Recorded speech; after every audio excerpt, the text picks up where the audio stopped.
Gente, Bolsonaro foi denunciado ontem pela PGR. Ele é acusado de liderar a tentativa de golpe de Estado. A denúncia fala que ele sabia do plano para matar o Alexandre de Moraes e o Lula. Ele sabia de tudo, ele era o líder dessa trama toda. Eu li a denúncia, a Polícia Federal mapeou tudo. A trama começa lá em 22 de março de 2021, dias depois do Lula reverter a inegibilidade, ou seja, sabendo que o Lula agora podia disputar a eleição no ano seguinte. As pesquisas já apontavam que ele era o favorito. Ali eles começam a tramar o golpe, e isso termina em 8 de janeiro, quando os golpistas invadiram o Congresso.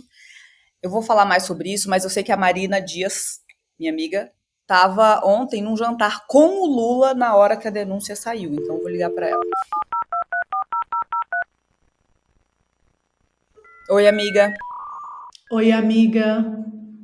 Jornalista bom sempre tá no lugar certo, na hora certa, né? Você estava no Lula ontem.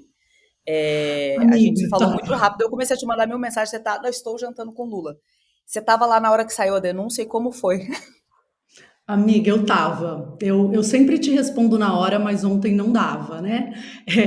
O Lula estava num jantar com o presidente de Portugal no Palácio do Itamaraty, com vários convidados, e eu estava entre esses convidados, quando a denúncia contra o Bolsonaro saiu. Né? O Lula sabia que a denúncia era forte, inédita, porque é a primeira vez, né, que um ex-presidente é denunciado por atentar contra a democracia e tentar um golpe de Estado. A expectativa é que saísse ontem à noite, mas ele estava tranquilo comendo seu peixe com salada quando essa denúncia saiu. Era um pouco antes das 9 da noite, amiga. A denúncia saiu, piscou no meu celular e piscou no celular de grande parte dos convidados ali. Mas o Lula, ele não tem celular com ele nunca perto. Então ele não viu na hora que começou a piscar as coisas, né? Então o ministro da Defesa, o José Múcio, levantou da mesa dele, foi até a mesa do Lula, se curvou e cochichou assim para o Lula, dando a notícia, né, no ouvido do Lula. Ele disse que o Bolsonaro tinha sido denunciado, junto com outras 33 pessoas, vários deles militares, inclusive. Lembrar que o Múcio, o ministro da Defesa, é o chefe ali das Forças Armadas. Né? E aí o Lula pediu para o Múcio que o Múcio enviasse para ele, Lula, o nome desses militares que estão denunciados. Amiga, são 23 militares denunciados. Ou seja, é muito militar, o que também é inédito. São 7 generais, Sim, inclusive o general Braga Neto, né, amiga, que foi candidato a vice do sim. Bolsonaro e está É preso isso, né? São preventivamente, né?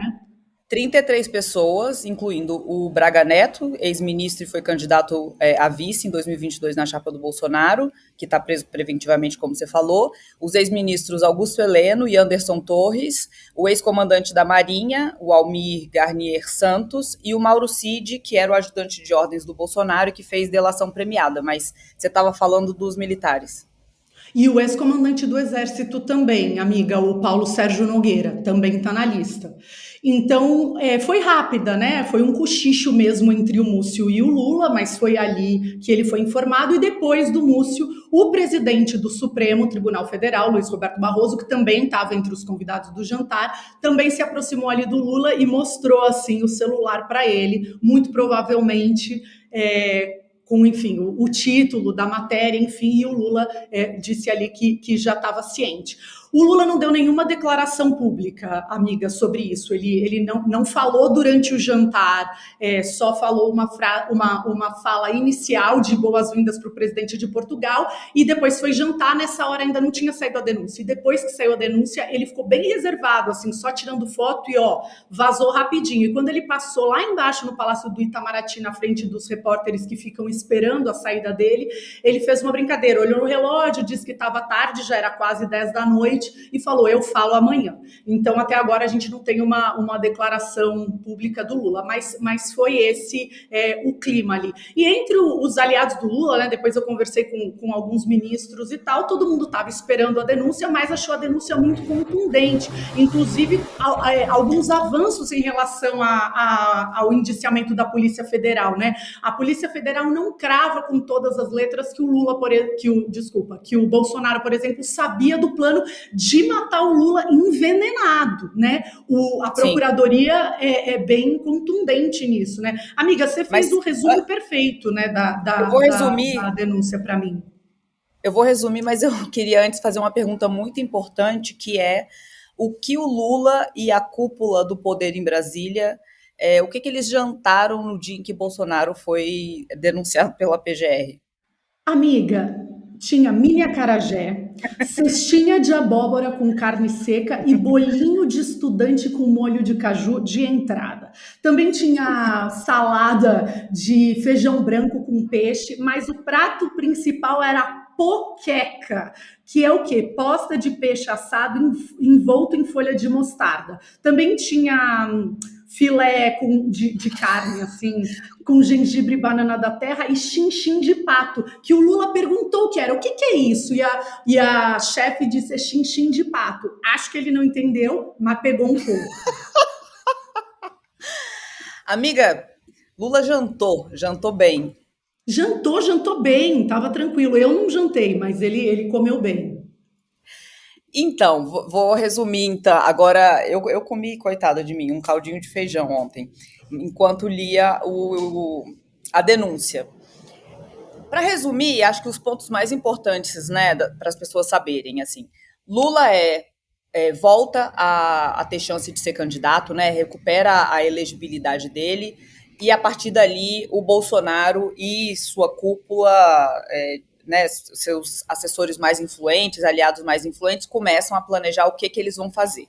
Eles já estão prevendo que o Lula pode ganhar, ele está liderando as pesquisas, então a decisão é: a gente precisa descredibilizar o processo eleitoral para caso o Bolsonaro, caso o Lula ganhe, né, se o Bolsonaro perdesse, eles pudessem contestar o resultado. Então, deliberadamente, eles começam, semanas depois, aparece o Bolsonaro naquela primeira live, que acho que você vai lembrar, vou colocar um trechinho aqui, que é quando ele começa a atacar as urnas, atacar o STF também, atacar o Alexandre de Moraes, os outros ministros, e ali começa. E aí a gente lembra que dali para frente todo evento público, entrevista, em live, no 7 de setembro.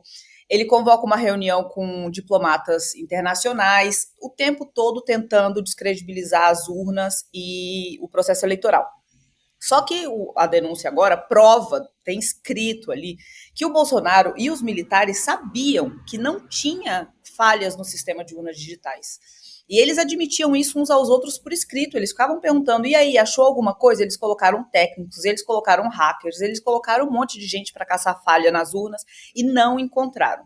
E mesmo assim, eles continuam passando conteúdos falsos, né, para influenciadores digitais difundirem, para revoltar os apoiadores e ficarem putos. Tem aqui um trecho em que um coronel do Exército manda uma mensagem para o Mauro Cid, que era o ajudante de ordens do Bolsonaro, falando: espero sinceramente que vocês saibam o que estão fazendo. E o Mauro Cid fala: eu também, se não estou preso. Como de fato foi. Aí, no mesmo dia, esse coronel Cavalieri pergunta: conseguiram plotar? Perguntando sobre a identificação de alguma fraude, né, na eleição, e o Mauro Cid responde: nada, nenhum indício de fraude. Mesmo assim, logo depois, tem as mensagens do Mauro Cid no mesmo dia e nos dias seguintes, recebendo links e encaminhando links de notícias falsas dizendo que o processo tinha sido fraudado. O que mais que eles encontram? Eles encontram várias atas depois que eles perderam a eleição. Eles começam a rascunhar atas para decretar um golpe mesmo, decretar o rompimento da institucionalidade, e isso fica indo e vindo. Eles também não assinam, e toda vez que eles estão tentando armar esse golpe e desistem, basicamente é porque não conseguem o apoio de toda a cúpula militar. Conseguem de alguns, a gente viu aí o comandante da Marinha denunciado, mas não de todos. E é quando surge esse outro plano, que eles chamam de punhal verde e amarelo, que é para assassinar o ministro Alexandre de Moraes, o Lula e o Alckmin. E aí, Uhum. esse plano também, eles imprimiam, né, o plano. Então, tudo isso foi encontrado em cadernos, em impressões, em mensagens, em comunicação entre eles. Aqui, deixa eu até ler aqui, ó. Eles têm um plano em que eles começam a pensar tudo que eles precisariam de munição para matar o ministro Alexandre de Moraes. Tem uma lista do trajeto que ele fazia do trabalho para casa, o carro que ele usava, a placa, que um dos carros era blindado. E tem aqui, ó, danos colaterais possíveis e aceitáveis. E é 100%, ou seja, se morresse o ministro e qualquer pessoa ao redor, era aceitável para eles, né? E aí eles planejam aqui também o uso, como tinha esse carro blindado, eles têm um planejamento de ter fuzil, granada, metralhadora. Eles chegam, então esse grupo são 6 homens, desses chamados kids pretos, eles chegam a monitorar o ministro no dia 15 de dezembro de 2022 e eles abortam em cima da hora a operação. Então, assim, isso existiu, o Bolsonaro sabia disso. No caso do Lula, eles queriam matá-lo envenenado. E aí eu preciso ler esse trecho também. Peraí, amiga. Em relação ao Lula, eles contemplavam o envenenamento ou o uso de remédio que induzisse o seu colapso orgânico, considerando a vulnerabilidade do seu atual estado de saúde e suas frequentes idas a hospitais. Lembrando que o Bolsonaro, ao longo da presidência, foi inúmeras vezes ao hospital, tinha um problema grave no intestino, teve que usar bolsa de colostomia, e ele foi internado uma vez para tirar um camarão que ele não tinha mastigado e estava preso no intestino. Então, esse homem liderava essa organização que achava que o Lula estava vulnerável por ir demais aos hospitais e queriam matá-lo envenenado. E aí, o que a denúncia fala? Que o Bolsonaro acompanhou isso tudo bem de perto. Ele sabia, ele estava acompanhando, ele participou de reuniões, eles encontraram mensagens, inclusive de aliados falando, né, para o Mauro Cid, que tinham estado com o Bolsonaro pessoalmente. Tem uma mensagem aqui que esse Mário Fernandes fala. Durante a conversa que eu tive com o presidente, ele citou que no dia 12, pela diplomação do vagabundo, não seria uma restrição, que isso pode, de qualquer ação nossa, pode acontecer até 31 de dezembro e tudo mais.